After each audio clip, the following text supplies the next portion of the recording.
নিজেকে স্বাধীন রাখির ছোট্ট একটা নিনজা টেকনিক। ধরো তোমরা একটা ভুল মানুষক বিয়ে করলেন, তখন তোমার প্রত্যেকটা দিন মনে হবে শহীদ দিবস। ধরো তোমরা একটা আলসিয়া মানসিক বিয়ে করলেন, যাই কাজকর্ম কিচ্ছু করে না, তখন তোমার প্রত্যেকটা দিন মনে হবে শ্রমিক দিবস।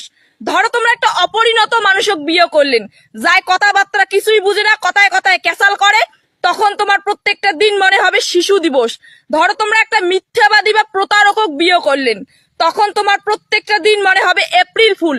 এর জন্য জীবনে বিয়ে বাদা বাদ দিয়ে বিন্দাস খাও দাও ঘুরো, তখন তোমার প্রত্যেকটা দিন মনে হবে স্বাধীনতা দিবস। কারণ কায় তোমাক ভাল কল কায় তোমাক খারাপ কল দেখির দরকার নাই, তো সবারটে ভালো সাজার দরকার নাই, তোমরা যেমন অমনে অনেক ভালো।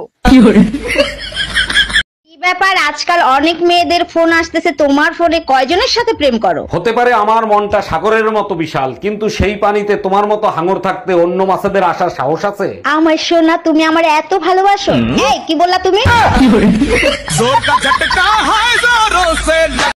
ভাবি, শুনলাম ভাই নাকি চলে গেছে। আর বললেন না ভাই, খুব একা একা লাগে। আপনি বলেন তো ভাইয়ের জায়গাটা আমি নিয়ে নেই? তাই নাকি? অবশ্যই নিতে পারেন। তা কখন আসবো? সকালে এসে থাল বাসন ধুয়ে দিয়েন।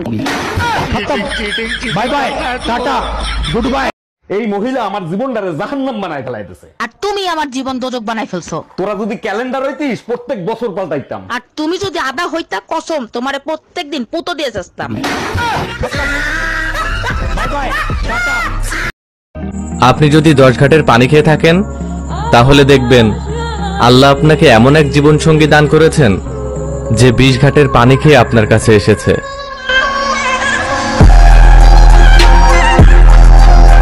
ধরেন ভাবি, আপনি আমার বউ। ধরা তো দূরের কথা, এক বাপের বেটা হস্ত ছুঁয়ে দেখ। আরে ভাবি, আপনি তো উত্তেজিত হয়ে যাচ্ছেন, আপনাকে ধরতে বলছি। বললাম তো ছুঁয়ে দেখ, কাইটটা টুকরা টুকরা কইরা গাঙ্গের পানিতে ভাসাই দিমু। Bye bye. ছেলে হয়েও যারা সিগারেট খায় না, তাদের বাড়ি থেকে তুলে নিয়ে এসে বিয়ে করা উচিত। দূর, তুই আনা লাগবো নি, আমরা তো এমনি রাজি।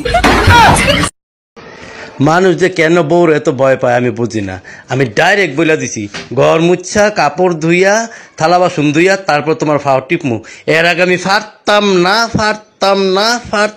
না। হ্যাঁ, আমার। আচ্ছা ভাবি, ভাইয়ের চোখ দেখলাম লাল, ওনার কি রাতে ঘুম হয় না? বিয়ের আগে দরগায় দরগায় মানত করছিলাম একটা ভালো স্বামী পাওয়ার জন্য। স্বামী হিসেবে কিন্তু ভাই অনেক ভালো, আপনার অনেক কেয়ার করে। আমি তো ভালোই পাইছিলাম, কিন্তু শালা গাঞ্জাখোর।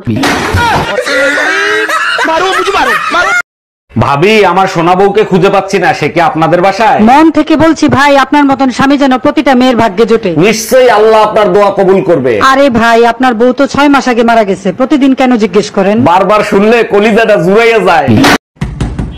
সর্বনাশ, তুমি বাসায় চলে এসো, আম্মা দেখলে আমারে মাইরেই ফেলাবে। ডাক দাও তোমার আম্মারে, তোমার আম্মার সাথে কথা বলবো। ডাকতে হবে না, বলেন আপনার কি চাই।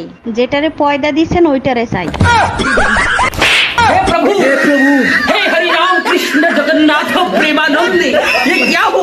ভাই শুনেন, আমার জামাইরে দেখছেন 7 দিন আগে গেছে আলু কিনতে, এখনো বাসায় আসে নাই। তাইলে ম্যাডাম এক কাজ করেন, অন্য তরকারি রাঁধি ফেলেন।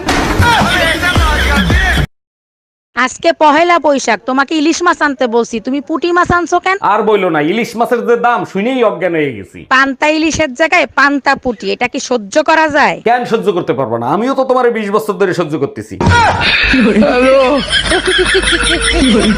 ভাবি, আমি না আপনাকে অনেক ভালোবাসি। তাই নাকি? তা আমার জন্য আপনি কি করতে পারেন? আমি আপনার জন্য জীবন দিয়ে দিতে পারি। তাইলে ঠিক আছে, আপনার ভাই জানলেও সমস্যা নাই। বুঝলাম না, ভাই জানলে কি হবে? পুলিশ মানুষ তো এনকাউন্টার করতে পারে। Bye bye, tata, good bye. স্বামীর মুখে মুখে তর্ক করার কারণে স্ত্রীর জেব্বা কেটে দিল এক স্বামী। আমি বিশ্বাস করি না, আমি দেখবো কোথায় লেখা আছে, দেখাও। ক্লাস 5-এ 5 বার করছস ফেল, ইংলিশ পড়তে পারবি? নে পড়ে দেখ। দেশের বাইরে আইও শান্তি নাই। হ্যালো, আমার জন্য সিঙ্গাপুর থেকে কি আনবা বলো না? কসমেটিক্স আর জুয়েলারি আনবো। দেখো, তোমাকে আগেও বলছি, এখনো বলছি, আমি অন্য মেয়েদের মতো না। এখানে ডিউটি ফ্রি মদ আর সিগারেট পাওয়া যায়, তাই নিয়ে আসি। এইবারে ম্যারেজ ডেতে তুমি আমাকে আইফোন দিবা। ম্যারেজ ডেতে আইফোনই লাগবে, অন্য কিছু দিলে হবে না? আচ্ছা, আইফোন লাগবে না, তুমি শুধু আমার রূপের তারিফ করো, তাতেই চলবে। আচ্ছা শোনো। হ্যাঁ বলো, শুনছি। আইফোন 12 আনবো না 13? কাঠের বেলান খালি ভাঙে, এরপরে স্টিলের বেলান আনবা। এই দেখো তো আজকে আমাকে কেমন লাগতেছে। তুমি রাজা হরিশ্চন্দ্রের নাম শুনছো? হ্যাঁ, সত্যবাদী ছিলেন, জীবনে সে কখনো মিথ্যা কথা বলে নাই। 3 কারণে সে সত্যবাদী উপাধি লাভ করে। তার বউ কখনো জিজ্ঞেস করে নাই আজকে আমাকে কেমন লাগতেছে, তুমি কোথায় যাচ্ছ, তোমার সাথে কারো সম্পর্ক আছে কিনা।